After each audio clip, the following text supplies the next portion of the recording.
The Tower of London has always stood as a monument to power, history and bloodshed. It looms over the city, its ancient stones whispering the secrets of those who perished within its walls.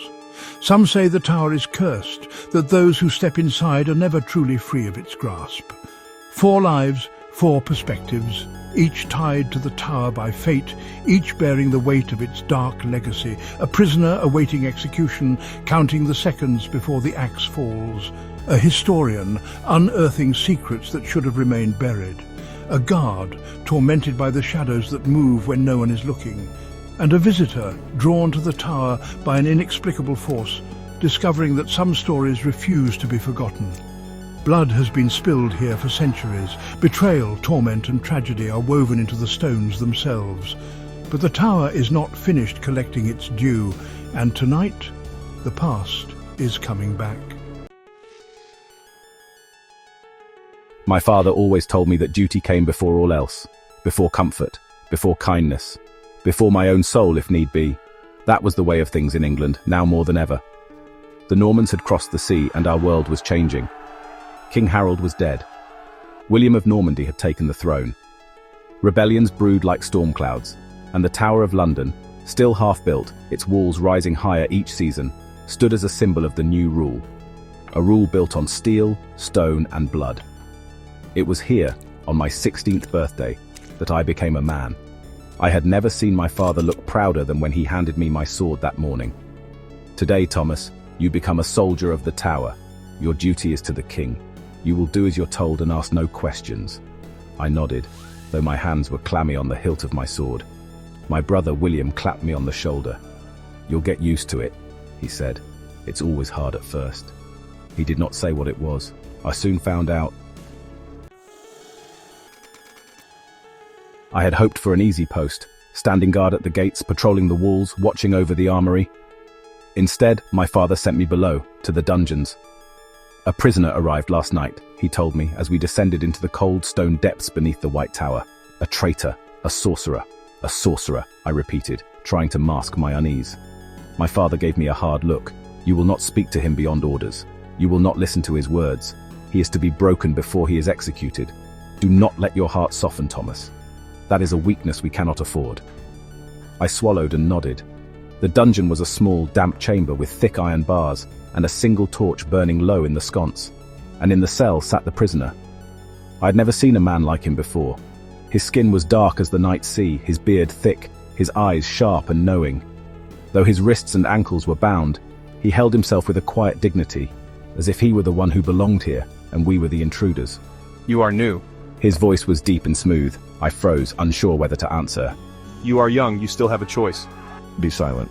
He turned to me. Watch him. Do not let him trick you. And then he left me alone with the sorcerer. For a long time I did not speak. I stood at my post, staring straight ahead as my father had ordered. Do you know my name? I hesitated. You are a traitor. That is not my name. I shifted on my feet. Who are you? My name is Malik. The name was strange on my tongue. Where are you from? A place far from here, where the sun burns hotter than your fires and the rivers run gold with sand. Africa. Yes, your people call it that. I frowned. Why are you here? Because your king fears what he does not understand. Because men like your father believe power is only meant for them. A chill crawled up my spine. You tried to kill the king. Did I, or is that what they told you? I clenched my fists. You were arrested, brought here in chains. And chains make a man guilty? I had no answer. The next day, the questioning began. I was ordered to watch, to learn. They brought Malik to the chamber in the lower depths, where the air was thick with old screams and the scent of burned flesh. My father was there, along with 2 other guards. They stripped Malik's tunic from his back, tied his wrists above his head, and bared his skin to the whip. Tell us who you conspired with. Malik did not answer. The first lash struck. His body tensed, but he made no sound. The second lash drew blood. Still, he did not scream. The third lash came, and the air in the chamber changed. A whisper curled through the room, though none of us had spoken. The torches flickered, and for a heartbeat, the very stone seemed to breathe.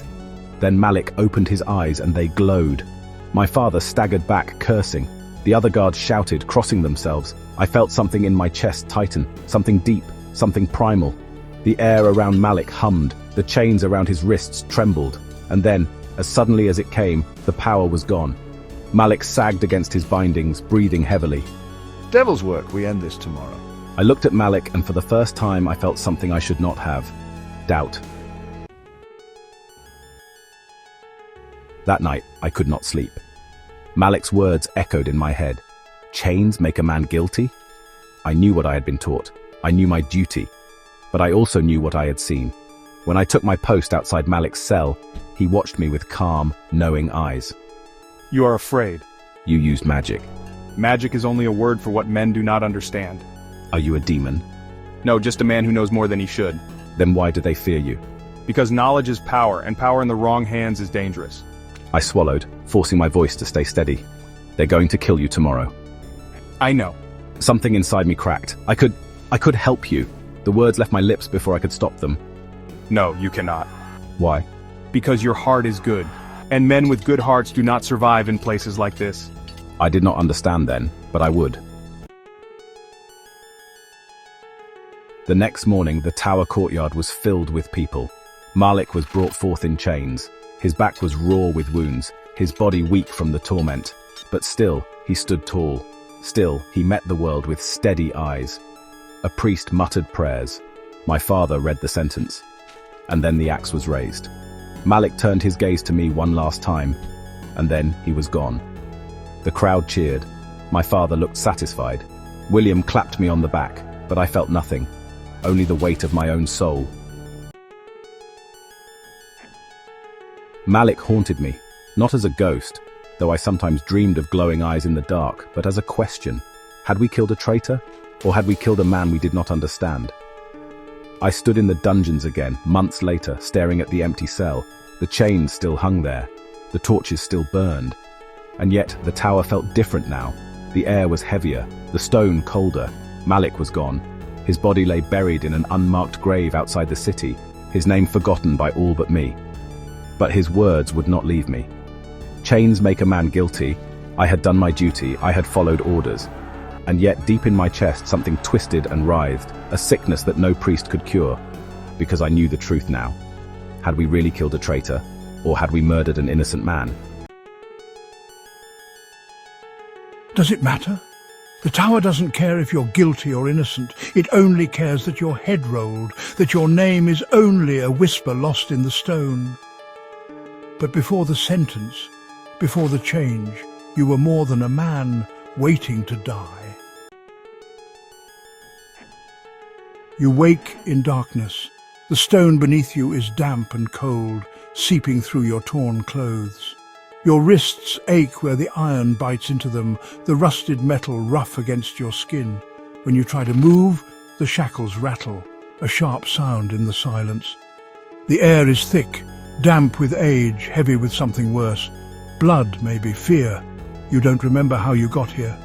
The last thing you recall is the open road, the wind warm against your skin, a sky painted gold and red as the sun sank behind the hills. You were traveling, weren't you? You had a name. Malik? Yes, that is your name. But where were you going? The door creaks open and a figure steps inside. A boy, no, a young man, 16 maybe. His armor is new, his grip on his sword tight. Fear clings to him like sweat. You meet his gaze and he flinches. You are new. Your voice is hoarse, your throat dry. The boy swallows. Be silent. What is your name? He hesitates. Thomas. A good name, an honest one. You nod. Then you are the first to show me any kindness. He does not respond. He only watches you, unsure, uneasy. And then the door closes and you are alone again. The first blow lands against your ribs, a boot, heavy and cruel. You gasp, curling in on yourself, but they do not stop. Fists and iron strike your body, and your breath leaves you in sharp bursts. You hear laughter. Your blood stains the stone. Your mind slips, pulled back. To the city of Al-Andalus, sunlight spilling over white stone, laughter echoing through the market, the scent of roasted spices and fresh bread, your mother's voice warm calling your name. Malik, come inside. Another blow. The memory shatters. Confess? You try to speak, but blood fills your mouth. Confess to what? You're dragged back to your cell, every movement a fresh agony. Your body protests, ribs aching with each breath. The iron door slams shut, leaving you in the dark. Footsteps, soft, hesitant. Thomas, you can feel his presence even before he speaks. He's afraid, not of you, but of this place. You should not be here. You are a sorcerer. Is that what they say? You made the torches go out. You made my father stumble. I saw it. You remember now. The moment when pain had cracked something inside you, when the world had shifted. You had felt something rise, something deep and old. But magic? No, it had been fear. Your father, he is the one who beats me. Thomas says nothing. He is a cruel man. Still, no answer. You're not like him, are you? You hear Thomas exhale a quiet, shuddering breath. Then he leaves. They tie you to the rack. You do not scream at first. You will not give them that. The ropes tighten, your joints straining. Pain lances through your body, white-hot, searing. Your vision blurs, your mind slips, endless blue stretching beyond sight. The ship beneath your feet, the scent of salt in the wind. You remember standing at the bow, arms outstretched, as if you could fly. You were travelling to England, weren't you? But why? The pain sharpens, pulling you back. Who sent you? I don't know. A fist crashes against your jaw. Liar! You taste blood. After they leave you broken on the stone, Thomas returns.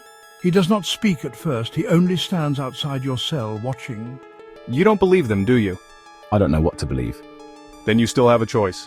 They say you plotted against the king. I came to England seeking knowledge. I studied languages, books, the old ways. I wanted to learn. But men like your father, they fear what they do not understand. Then why are you here? And finally it comes. The last memory, sharp as a blade, taken in the night. Soldiers dragging you from your bed. A parchment thrust before you, words you could not read. A confession written by another hand, your signature forced in blood. It was a lie. You are innocent? But what does innocence matter in a place like this? Because someone needed a villain. His face twists. He wants to believe you, but belief is dangerous. He turns and leaves without another word. You know tomorrow will be your last. The tower is silent. Even the rats seem to mourn. Thomas comes one final time.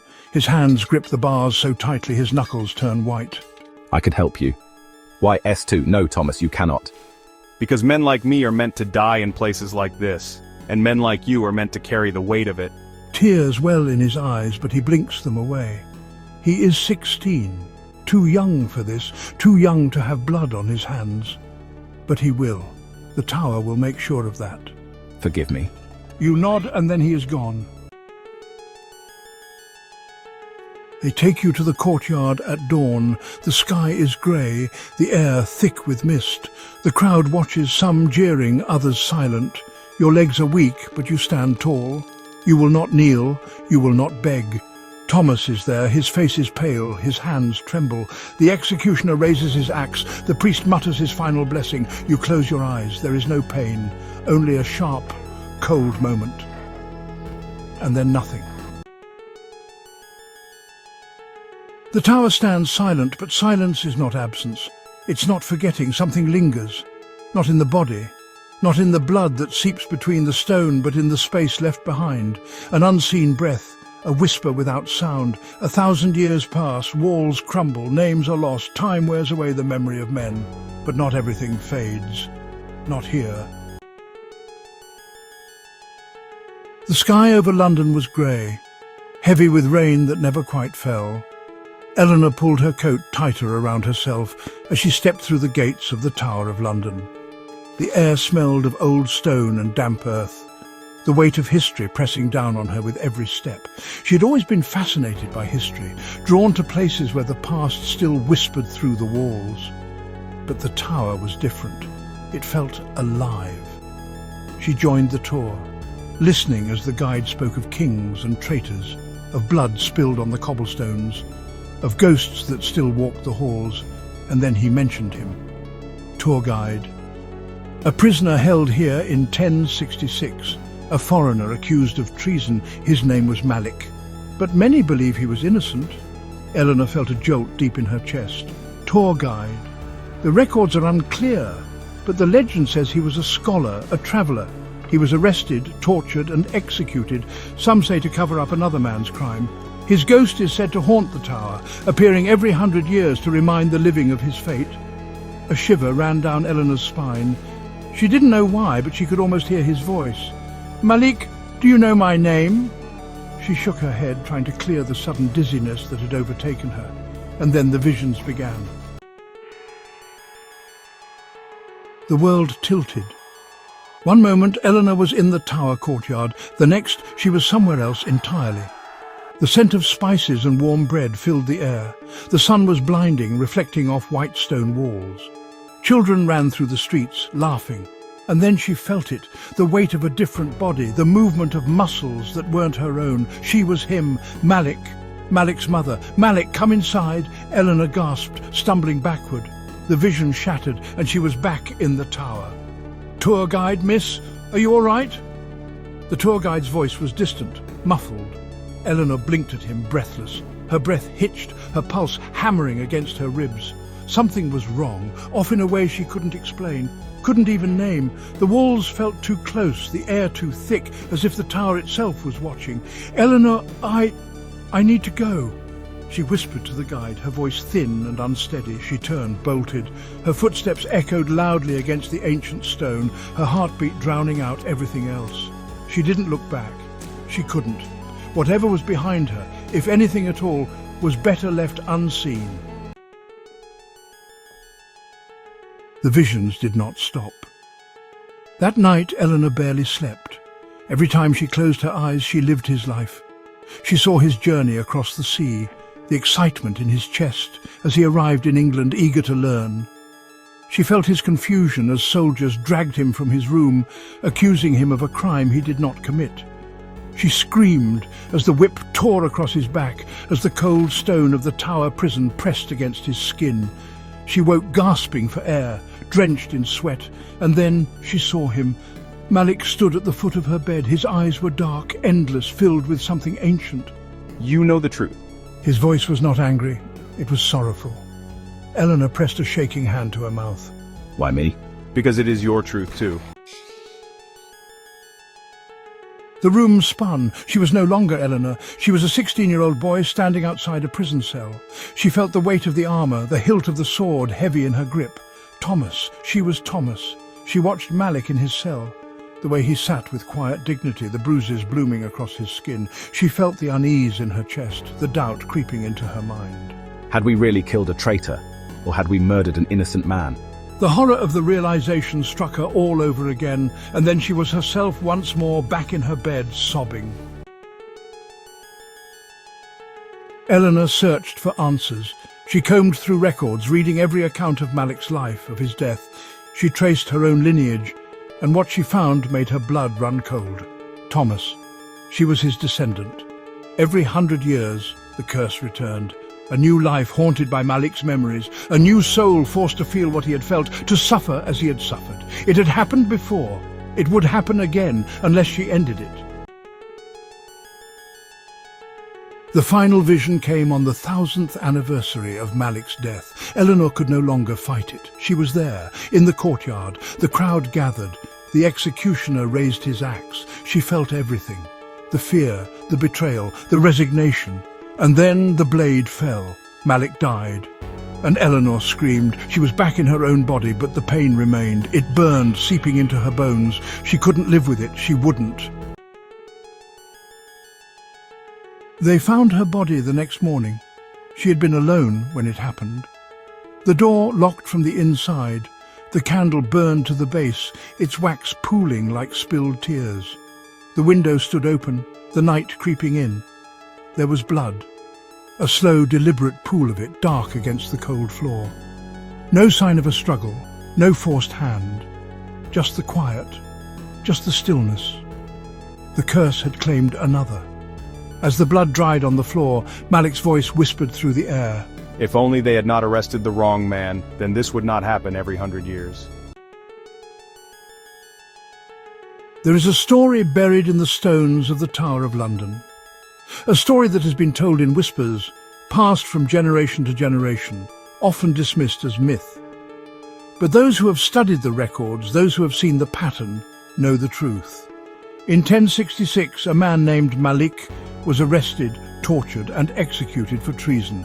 He was not guilty, he was not a conspirator. He was a scholar, a traveller, a man who sought knowledge in a foreign land. But in times of war and uncertainty, fear is a powerful weapon. Someone needed a scapegoat, and so an innocent man was condemned. The young guard who watched over him, Thomas, knew the truth too late. His hands were clean of blood, but his silence was its own crime. Guilt consumed him until his death. But guilt is not easily buried. Every 100 years, another soul has been chosen to relive Malik's suffering. The curse does not discriminate. It finds the bloodline of those who wronged him. It forces them to see, to feel, to know what it is to die unjustly. The last known victim of the curse was Eleanor, a woman who sought only to understand history, only to become part of it. She did not choose this fate. She did not deserve it, just as Malik did not. History is written by the victors, but the truth never stays buried. How many times has it happened since Malik? How many times have the powerful condemned the powerless? How many innocent souls have perished to serve another man's greed, another man's ambition, another man's fear? Malik was just one of many.